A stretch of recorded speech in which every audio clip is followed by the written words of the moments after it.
Rubber গাছ training করার উপযুক্ত সময় হলো সূর্য উদয়ের সাথে সাথে। যদি সূর্য উদয়ের সাথে সাথে ট্রেনিং করি তাহলে এই গাছে কষ বেশি হয়। এবং কি তার নিয়ম,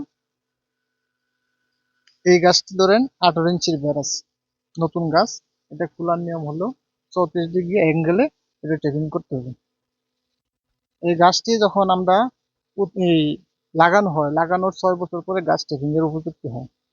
এবং কি গাছ 18 ইঞ্চির বের হলেই গাছটি আমরা ট্রেনিং এর আওতাধীন আনি। এই গাছ ট্রেকিং করার জন্য তার সামগ্রী লাগে স্পট, বাটি, বেল্ট। আর গাছ 34 ডিগ্রি অ্যাঙ্গেল ট্রেকিং করতে হয়, তার কন্ট্রোল লাইন থাকে, স্পট লাইন থাকে। এই গাছে সিজন টাইমে 200 থেকে 250 গ্রাম কষ দেয়, কিন্তু এর অধিকও দেয়। আর অড টাইমে 100 থেকে 150 গ্রাম কষ।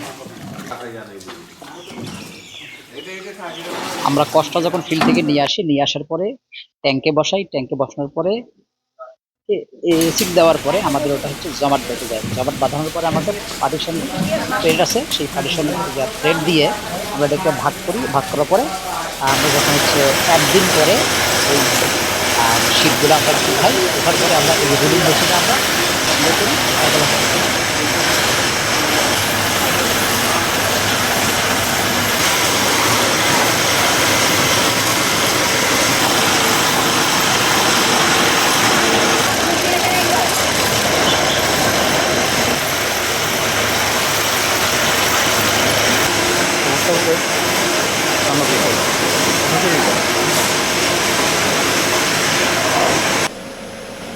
আমরা শীত বের হয়, শীত বের পরে আমরা এখানে শুকাই, শুকানোর একদিন পরেই আমরা ধুম ঘরে নেই।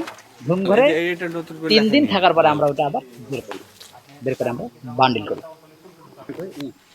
আমাদের মৌসুম দুটো, একটা হচ্ছে উৎপাদন সিজন, একটা হচ্ছে মানে নন পিক সিজন। উৎপাদন সিজনে আমাদের এখানে হচ্ছে 3 থেকে 3,500 কষ আমরা পাই, এবং নন পিক সিজনে আমরা দেখা যায় 1600, 1300, 1400 এরকম কষ আমরা পাই।